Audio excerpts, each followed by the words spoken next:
Hello and welcome to the Matthew Rocky Show for this week of April 18th. So glad you've taken the time to tune in for the podcast this week.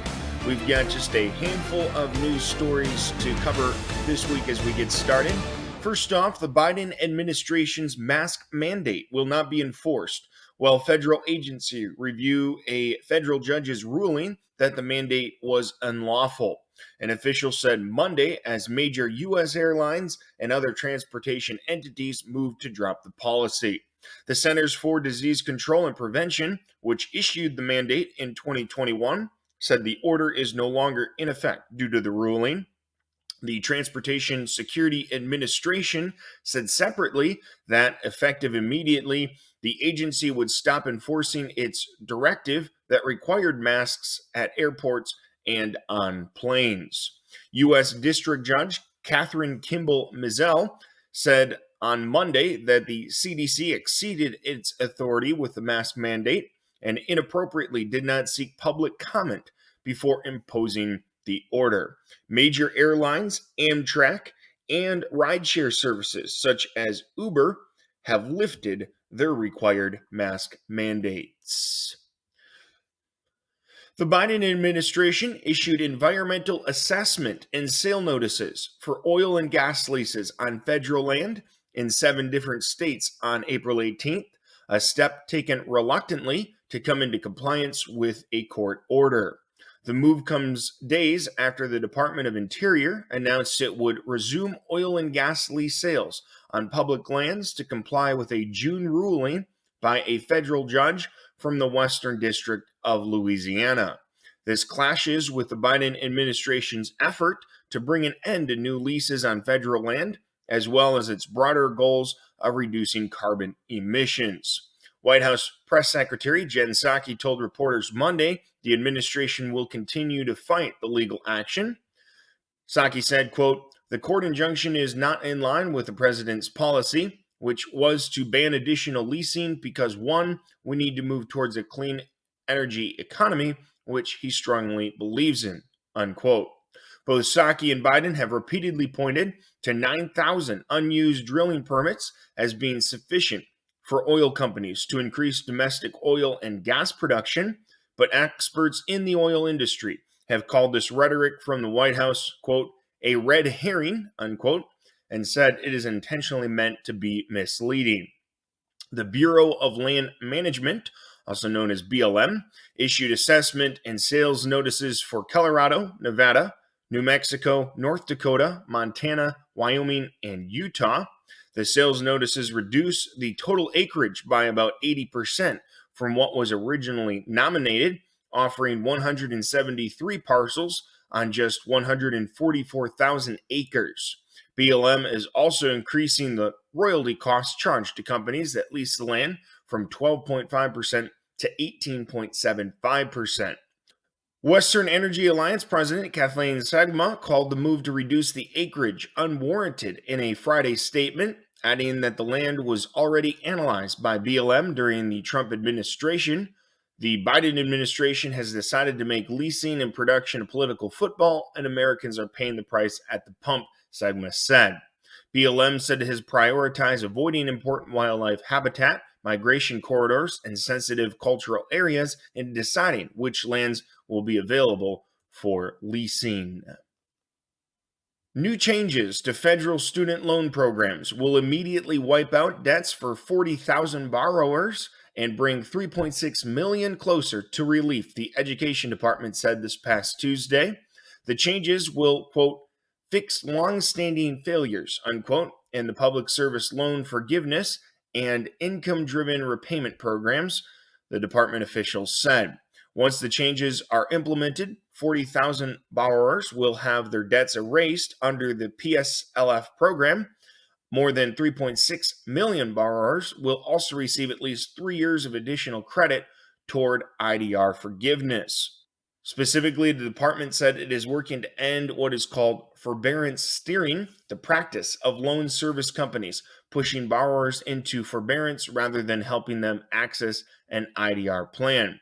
According to federal student aid, a borrower is always responsible for paying the interest that accrues during the forbearance period.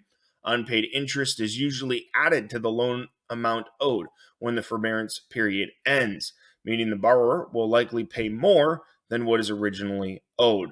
By contrast, if a borrower qualifies for IDR, accrued and unpaid interest will be covered by the federal government using taxpayer money. The borrower will have to recertify information such as income and family size each year in order to remain on the repayment plan.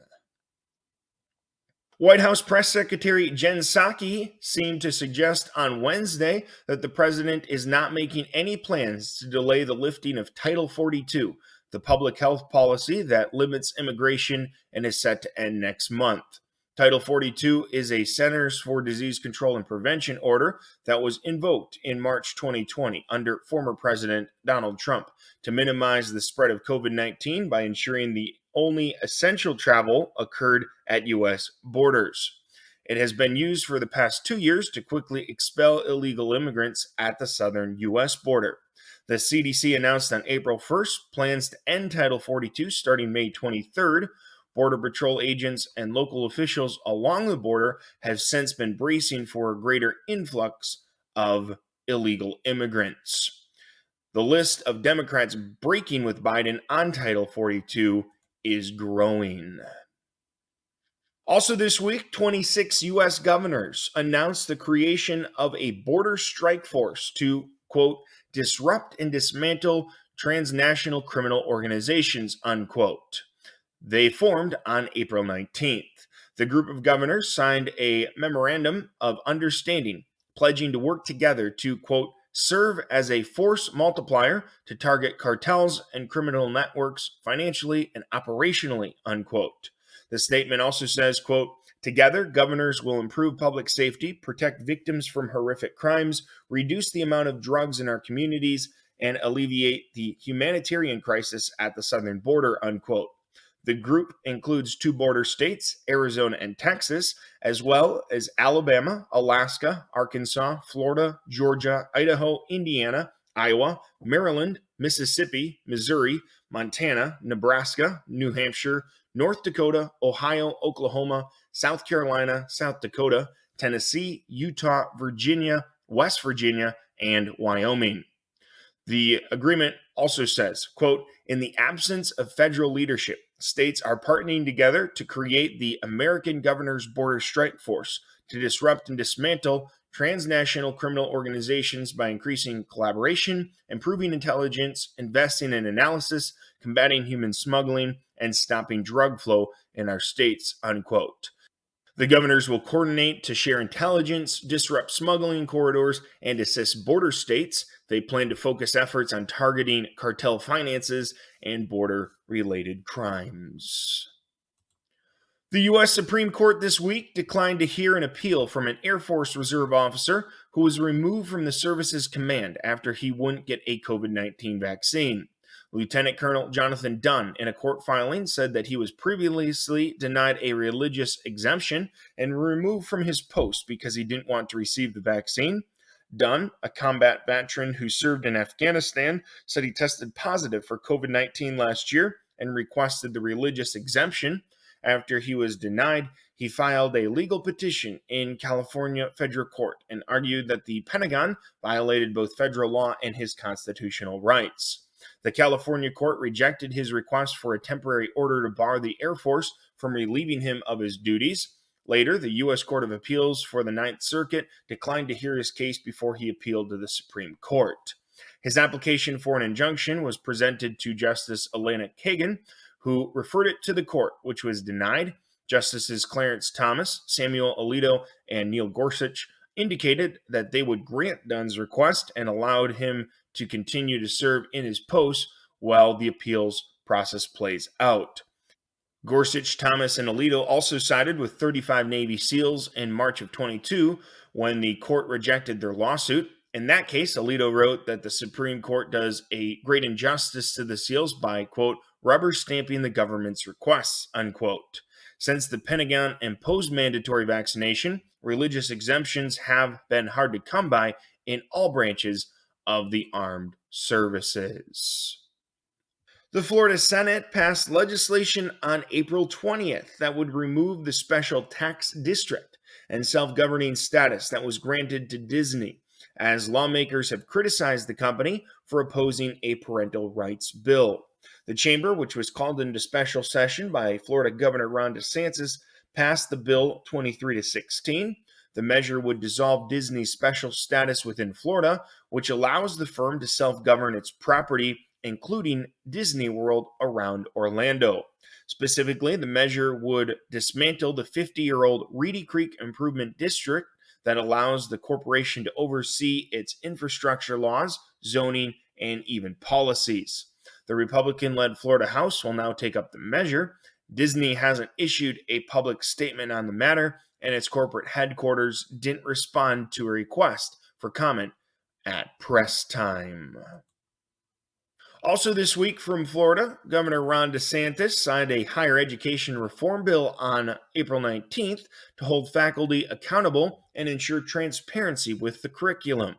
Under the new law, which takes effect July 1st, tenured faculty will be reviewed every 5 years by a board of governors of the State University System of Florida, which will consider such things as accomplishments, productivity, performance metrics, and compensation. Transparency and accountability is absolutely key, DeSantis said as he signed the bill in the Villages. Quote, "We're going to make sure that our institutions of higher education are committed to excellence, not ideology. We're going to be even better than we have been. We've been doing pretty doggone good over the last many years," unquote. The Republican governor told a boisterous crowd that Florida's higher education institutions were ranked number 1 in U.S. News and World Report for the last 5 years, but with these reforms, he wanted to make it even better. Senate Bill 7044 addresses 3 main issues that the DeSantis administration sees, quote, as eroding higher education, unquote. He said, accreditation, transparency in course descriptions, tenure reforms, and allowing grandchildren of Florida residents in-state tuition. The governor said, quote, "It's all about trying to make these institutions more in line with what the state's priorities are, and frankly, the priorities of the parents throughout the state of Florida," unquote. A rapidly moving wildfire in Arizona, fueled by unprecedented high winds, forced evacuations of more than 750 homes this week. Flames as high as 100 feet and gusts of wind up to 50 miles an hour blew the fire through the outskirts of Flagstaff.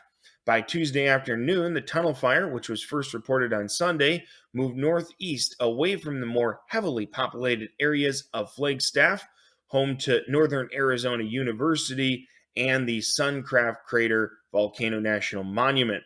As of Tuesday evening, the wildfire was still 0% contained.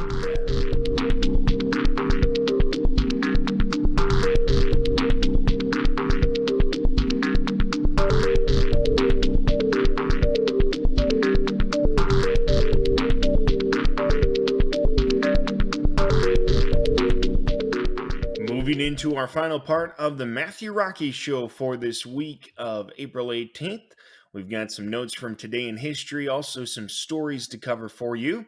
Let's go back to Monday, April the 18th. It was in 1775 that Paul Revere began his famous ride from Charlestown to Lexington, Massachusetts, warning colonists that British regular troops were approaching. 1906, a devastating earthquake struck San Francisco, followed by raging fires. Estimates of the death toll range between 3,000 and 6,000. In 1923, the first game was played at the original Yankee Stadium in New York, with the Yankees defeating the Boston Red Sox by a final score of 4-1. One other note from April 18th, physicist Albert Einstein died in Princeton, New Jersey at the age of 76. That 1955. Jumping to Tuesday, it was the following day from Paul Revere's ride in 1775 that the American Revolutionary War began with the battles of Lexington and Concord. In 1865, a funeral service was held at the White House for President Abraham Lincoln, assassinated 5 days earlier. His coffin was taken to the U.S. Capitol for a private memorial service in the rotunda. In 1897, the first Boston Marathon was held, with John J. McDermott winning the race in 2 hours, 55 minutes, and 10 seconds. 1897. It was in 1995 a truck bomb destroyed the Alfred P. Murrah building in Oklahoma City, killing 168 people, one of the first mass attacks, terrorist attacks in the United States. That day, 1995, April 19th. On the 20th, a few notes. First of all, it was in 1812. The fourth vice president of the United States, George Clinton, died in Washington at the age of 72, becoming the first vice president to die while in office. It was in 1861. Colonel Robert E. Lee resigned his commission in the United States Army. That, of course, would lead to his role as the Confederate general. 1861, his resignation. A couple of other notes. 1916, the Chicago Cubs played their first game at Wrigley Field, known then as Weeghman Park. They beat the Cincinnati Reds by a final score of 7-6. The Columbine High School Massacre took place in 1999 in Colorado, where 2 students shot and killed 12 classmates and their teacher before taking their own lives. 2010, an explosion on the Deepwater Horizon oil platform leased by BP killed 11 workers and caused 200 million gallons of crude oil to be spewed into the Gulf of Mexico. April 20th, 2010. It was in 1649, the Maryland Toleration Act, providing for freedom of worship for all Christians, was passed by the Maryland Assembly. 1649, back on April 21st. In 1926, Britain's Queen Elizabeth II was born in Mayfair, London. She was the first child of the Duke and Duchess of York. One other note from the 21st that is interesting: Charles Colson, who was 80 at the time, described as the evil genius of the Nixon administration, who served 7 months in prison for a Watergate-related conviction, who then spent the next 35 years ministering to prison inmates, died in Northern Virginia. That would have been 2012 on April the 21st. Charles Colson, his homegoing, of course, known for a prison fellowship, but then also the Colson Center for Christian Worldview. And finally, April the 22nd, some notes there. 1889, the Oklahoma land rush began at noon as thousands of homesteaders staked their claims.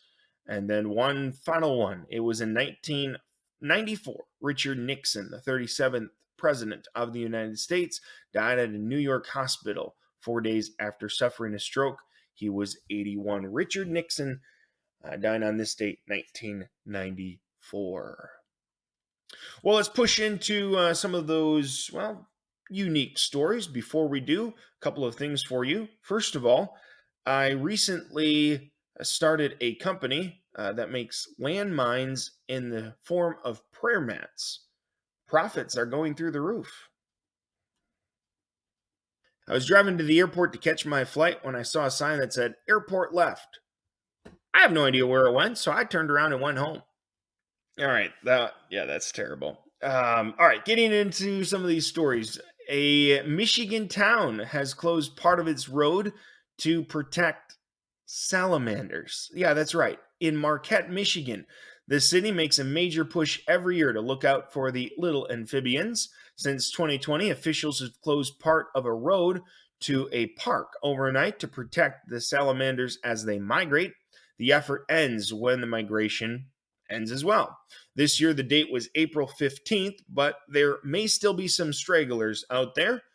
Well, you may wonder why all the fuss. One official says the blue spotted salamanders are an indicator species. This means they provide clues about the health of the environment, something they can't do when they get flattened by cars. And I can understand that. Well, it's a kind of story that makes people shy, if not outright scared, of going to the dentist. And a man in Wisconsin had to go to the hospital after inhaling a drill bit while in the dentist's chair. Tom Josie tells WISN TV that he was getting a tooth filled last month when he was told that he inhaled a dentist's driver bit. Josie had to take the dentist's word for it. He says he never felt the bit go down the hatch. The 1 inch long bit dropped deep into his lung. It took a specialty device to extract it, and Josie says he now keeps the drill bit he inhaled on a shelf at home. I mean, I praise the Lord that the guy was fine, and yes, that would probably make some people a little bit nervous about going to the dentist. But it doesn't say anything about this. I wouldn't be surprised if there's a lawsuit involved in this somewhere along the way. But also kind of an interesting story to tell too. A little bit frightening, no doubt. Well, it wasn't wearing a bonnet, but that didn't stop an alligator from taking an Easter morning stroll through a Florida neighborhood. Sheriff deputies captured the video of the large alligator crawling through a front yard in Venice on Sunday morning. Sarasota County Sheriff's Office officials has video of it, and that indicates the gator is about 10 feet long. Eventually, the gator decided to exchange the stroll for a swim, slipping into the waters of nearby Harrington Lake. Staying on the wildlife theme, officials at the Memphis Zoo are trying to figure out if they need better walls for their wallabies. One of the 4 wallabies went missing after storms hit the area last week, but it has been found. It seems Honeybunch didn't wander too far off. A rep for the zoo says the missing wallaby A rep for the zoo says the missing wallaby, a marsupial similar to but smaller than a kangaroo, was in an area right behind the exhibit that had been searched many times while it was lost. A curator saw some tracks and followed them to Honeybunch. It's still unclear how Honeybunch slipped from the enclosure, and officials say they will try to figure out what they need to do to keep it from happening again. Usually, when you hear a story about a huge fish, it's about one that got away. But in this case, a huge catfish was not only landed, but it was also landed in the Book of State Records. The Mississippi Department of Wildlife, Fisheries, and Parks confirmed that Eugene Cronley of Brandon, Mississippi, caught the record breaking 131-pound catfish on April 7th in the Mississippi River. He tells the Clarion Ledger he used a rod and reel, which skipjack herring as a bait, and his record catfish was 56.6 inches long and a girth of 41 inches, or a monster, as he put it. Cruntly says he has been fishing his whole life and has, quote, never dreamed of something like this. A 131-pound fish. That is absolutely incredible. And yeah, no exaggeration needed there. I think you are going to wow pretty much anyone you share about that with. Well, our final story, a Florida man who has been tied to the thefts of dozens of motorized golf carts has been sentenced to 2 years in federal prison. The FBI started investigating Nathan Rodney Nelson back in summer of 2019 after officials in North Dakota asked for help in solving a series of golf cart thefts that began 2 years before in the Dakotas, Minnesota, and Wisconsin. Nelson was arrested in June of 2020 as he was trying to snatch up some golf carts from a dealer in Georgia. All told, investigators say Nelson stole 63 golf carts at a minimum, worth at least $283 plus $1,000. Wow, that is pretty crazy. And I'm not sure what he was planning on doing with all of them. I'm guessing probably selling them, but doesn't say that any of them had been sold, at least not in this story. And in closing, first of all, so everyone's clear, I'm going to quickly put on my glasses. So, three conspiracy theorists walked into a restaurant. Okay, you can't tell me that's coincidence. So, the other day I was at work and I saw somebody waving at me, and I wasn't sure if they were waving at me or someone behind me, so I just ignored them. In other news, I got fired from my job as a lifeguard. Have a wonderful week. We'll see you next time right here on The Matthew Rocky Show.